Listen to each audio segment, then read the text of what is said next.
البدع والأهواء، أهل البدع العقائدية وأهل البدع السياسية.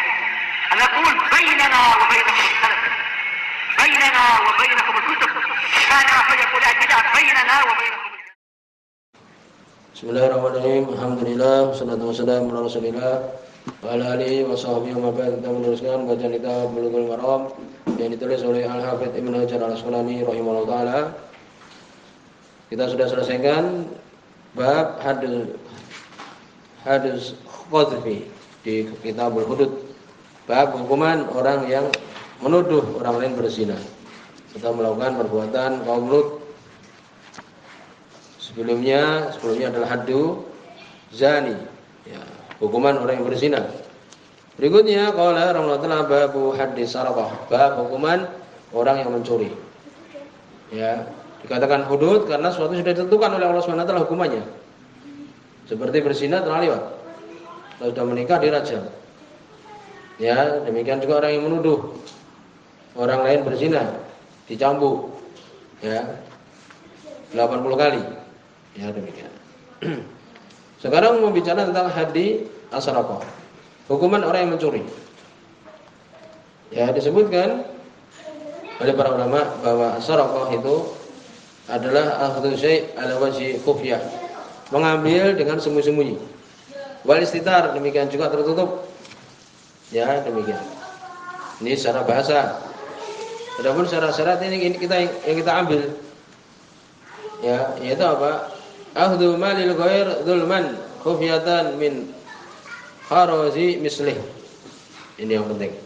Ini mengambil harta orang lain dengan zalim, ya, tidak sah, tidak benar, sembunyi-sembunyi dari simpanan dia. Itu, ya, ini bahasa kita ya mencuri. Mencuri itu adalah mengambil harta orang lain dengan zalim, sembunyi-sembunyi, ya, dari apa yang dia simpan.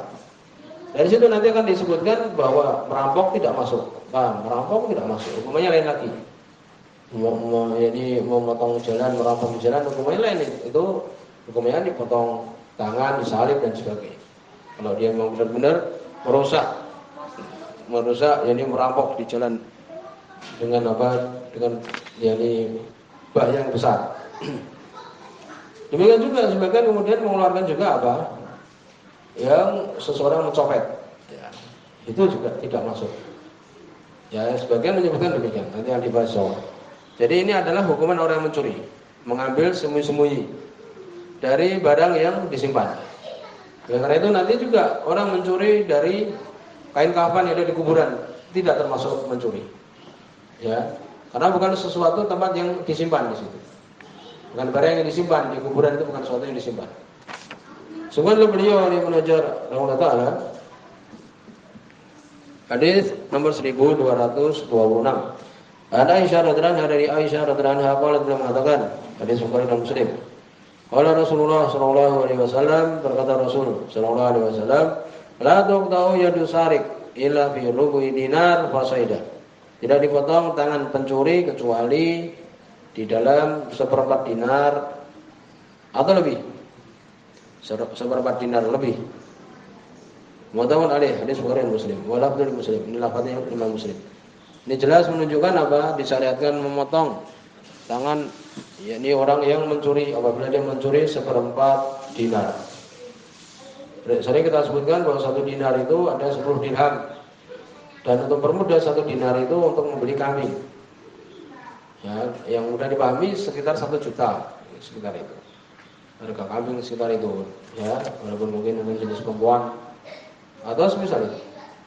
Ya, dan ini seperempatnya, berarti sekitar 250.000 atau 300.000, demikian. Kalau mencuri yang sebanyak ini atau lebih dari itu, maka dipotong tangannya. Ini menunjukkan bahwa ini hal ini disyariatkan. Demikian juga dalam Al-Quran disebutkan wasariqatu faqta'u aydiyahum. Surat Al-Maidah ayat yang ke-38. Dan orang yang mencuri laki-laki dan perempuan, maka potonglah oleh kalian tangan-tangan mereka. Ini dalilnya. Ini sudah semua. Kemudian disebutkan oleh Abdul Bukhari dalam lafaz Imam Bukhari, tuqta'ul yadu fi rubu'i dinar fasaida. dipotong tangan di dalam seperempat dinar dan apa yang lebih. Wa bi riwayat Ahmad, dalam riwayat Imam Ahmad rahimahullah taala sahih. Wa Nabi SAW beliau mengatakan, iqta'u bi rubi dinar. Dipotonglah di dalam seperempat dinar. Wala taqta'u bima huwa adna min dzalik. Jangan dipotong yang di bawah itu. Di bawah seperempat dinar, tidak dipotong. Kemudian berikutnya hadis nomor 1227.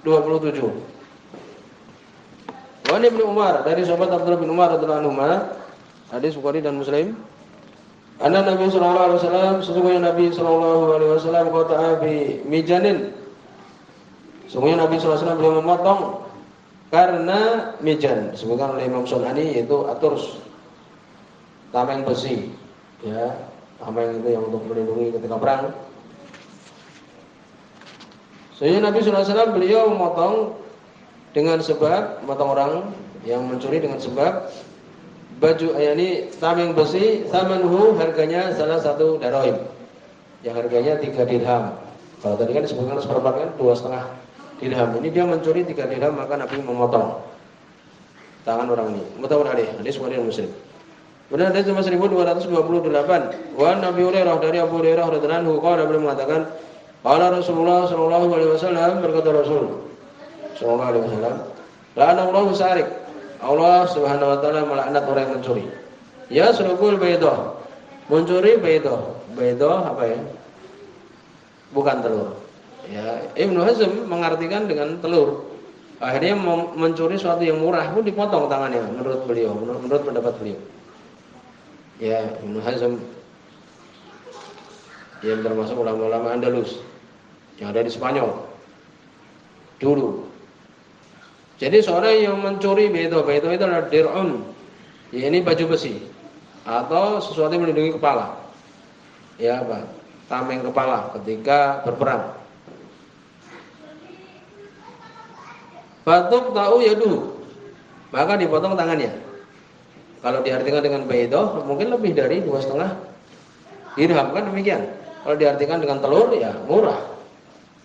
Memotong tangan orang yang mencuri karena mencuri, yakni harta sekitar 2.000 rupiah. Nah, ini kan seperti itu. Nah, ini pendapat yang khata', yang salah. Jadi baydah adalah artinya itu. Kemudian wa yasriqul habla, dan mencuri habl. Habl apa? Tali. Disebutkan para ulama karena hadis yang pertama sudah jelas bahwa itu adalah seperempat dinar, kan demikian. Jadi habl ini adalah tali perahu. Tahu, tali perahu itu yang besar itu, kan mahal. Jadi bukan sembarangan tali. Nah, demikian juga benar sebenarnya berpendapat tali, ini tali yang harganya seperti telur itu. Ya, demikian. Jadi beliau banyak mengambil hadis itu kemudian atas zahirnya saja. Padahal ada hadis yang terlewat juga. Fatuk tahu yaduh, demikian juga akhirnya dia dipotong tangannya karena mencuri tali perahu yang harganya mungkin juga mahal, sekitar tadi 250.000 lebih. Muttafaqun alaihi aidan. Hadis Bukhari dan Muslim juga, ya. Kemudian hadis 1229. Wa Aisyah radhiyallahu anha, dari Aisyah radhiyallahu anha. Di sini semua Imam Bukhari dan Imam Muslim juga. Ana Rasulullah sallallahu alaihi wasallam, sungguhnya Rasul sallallahu alaihi wasallam, qala, beliau mengatakan, atasfa'u fi haddin min hududillah. Ini hadis, ya, kisahnya di situ Usamah bin Zaid memintakan syafaat di hadapan Nabi sallallahu alaihi wasallam terhadap perempuan yang mencuri atau seorang yang mencuri, dan demikian. Maka ini Nabi pun berkhutbah kemudian mengatakan, apakah kamu ingin berikan syafaat di dalam hukuman dari hukuman-hukuman Allah Subhanahu wa taala yang sudah tentukan? Ya, jangan dipotong. Apakah demikian? Tsumma qama faqataba. Kemudian beliau pun berdiri dan berkhutbah. Beliau marah. Faqala, kemudian beliau mengatakan, ayyuhan nas, wahai manusia, innama halakal ladzina min qablikum. Sesungguhnya kehancuran orang-orang min qablikum, sebelum kalian, annahum kanu, sesungguhnya mereka apabila idza saraqa, apabila mencuri, fihim asyarif, orang yang mulia itu, orang yang mulia di antara mereka mencuri, tarakuhu, mereka tinggalkan, tidak ditegakkan hukuman karena orang yang terhormat. Wa idza saraqa fihim adhaif, apabila yang mencuri di kalangan mereka itu orang yang lemah, orang yang miskin, aqamu alil haq, mereka menegakkan atasnya itu hukuman. Dipilih-pilih. Istilahnya tebang pilih. Ya, demikian. Kadang juga gitu, orang memeriksa yang diperiksa yang musuhnya saja. Yang temannya enggak diperiksa. Nah, ini juga tidak boleh. Bahkan di sini Nabi ya memperingatkan atau melarang tentang orang yang orang-orang yang menegakkan hukuman kalau yang melakukan itu orang lemah saja. Kalau orang yang terhormat tidak tegakkan. Wa ta'ala hadis ini semua Imam Bukhari dan Imam Muslim. Walahu li Muslim, lafadznya Imam Muslim. Walahu min wajhin akhar, dan disebutkan oleh Imam Muslim dari sisi yang lain an Aisyah, dari Aisyah radhiyallahu anha. Ya, sebagian membicarakan hadis ini tapi tidak bermasalah. Walaupun disebutkan dalam Sahih Muslim. Kalau beliau mengatakan, ya ini Aisyah radhiyallahu anha, beliau mengatakan, kanat imra'atun, ada seorang perempuan tasta'irul mata', yang dia itu meminjam perhiasan, dia pinjam dari seorang. Ya, fatajhaduhu, maka dia membantahnya. Enggak, ini punyaku. Ketika mau diambil dia bilang, ini punyaku. Padahal tadi dia meminjamkan itu. Pak Amar Nabi SAW biqat'i yadiha, maka Nabi pun memerintahkan untuk dipotong tangannya. Ini nanti akan dibicarakan. Sebenarnya mengatakan kalau seseorang yang itu meminjam, kemudian ketika diminta, kemudian dia mengatakan, "Dak, ini adalah milikku." Maka seperti ini, kalau terbukti dia adalah mengambil, maka tidak dipotong. Karena apa? Karena hadisnya ini tadi. Ya. Tapi sebagian mengatakan para ulama bahwa orang ini adalah mencuri. Ya, orang ini adalah mencuri. Karena kalau orang dia itu yakni membantah pemberian orang lain, kemudian ditegakkan bukti bahwa itu adalah bukan milik dia, maka tidak ditegakkan atau hukuman. Karena tidak termasuk mencuri. Lalu bagaimana di sini? Orang ini ya menyangkal bahwa dia meminjam harta orang lain, disebutkan ini adalah alasan dia saja. Ya demikian. Ini adalah sifat yang disebut oleh orang yang mencuri ini. Ketika dia ketahuan mencuri, dia mengatakan, "Enggak, ini sebenarnya adalah barang yang menjadi milikku." Ya, dia ini menyangkal, apa dia beralasan bahwa dia menyangkal ini harta milik orang itu. Padahal dia itu adalah mencuri. Ya, dia beralasan dengan alasan ini supaya tidak dipotong tangannya. Ya demikian. Jadi kesimpulannya bahwa seorang yang dia itu mengambil barang orang lain, ya dengan alasan bahwa itu barang milik dia, ya ini menyangkal barang titipan orang lain umpamanya, maka tidak dipotong tangannya. Lalu bagaimana di sini? Yang terakhir ini jawabannya adalah ini adalah alasan dia saja. Kalau dia sebenarnya adalah mencuri, sehingga Nabi memutuskan untuk memotong tangannya. Demikian.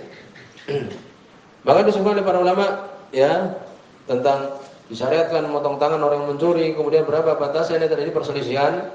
Batasannya tadi sudah kita sebutkan, yang benar adalah rubu dinar sebagaimana hadis yang jelas. Kemudian juga disebutkan apabila dia mencuri barang, ya kemudian ketika mau ditegakkan hukuman, harganya itu ternyata hari ini 300.000, besok harganya sudah turun menjadi 100.000, tetap ditegakkan potong tangannya. Demikian juga orang yang mencuri kafan di kuburan, tidak dipotong tangannya. Kenapa? Karena itu bukan termasuk mencuri.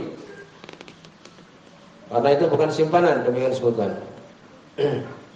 Apakah dipotong tangan orang yang mencuri sesuatu yang haram? Mencuri gendang, mencuri gitar, atau bahkan mencuri salib dari emas. Demikian juga ini mencuri minuman keras. Jawabannya tidak. Ya, jawabannya tidak. Kenapa? Itu sesuatu yang haram. Kan berarti boleh mencuri barang itu enggak, tapi tidak ditegakkan. Karena itu bukan sesuatu yang diperbolehkan, sesuatu yang haram. Mencuri sesuatu yang haram tidak ditegakkan hukuman. Demikian juga disebutkan apabila seorang bapak mencuri harta anaknya, tidak ditegakkan hukuman sama sekali. Ya, bahkan Nabi mengatakan, "Anta maluka li abi," kamu dan hartamu milik bapakmu. Kemudian juga disebutkan bagaimana kalau anak yang mencuri harta bapaknya, tidak juga. Kenapa? Karena bapak wajib untuk memberikan nafkah kepada anaknya.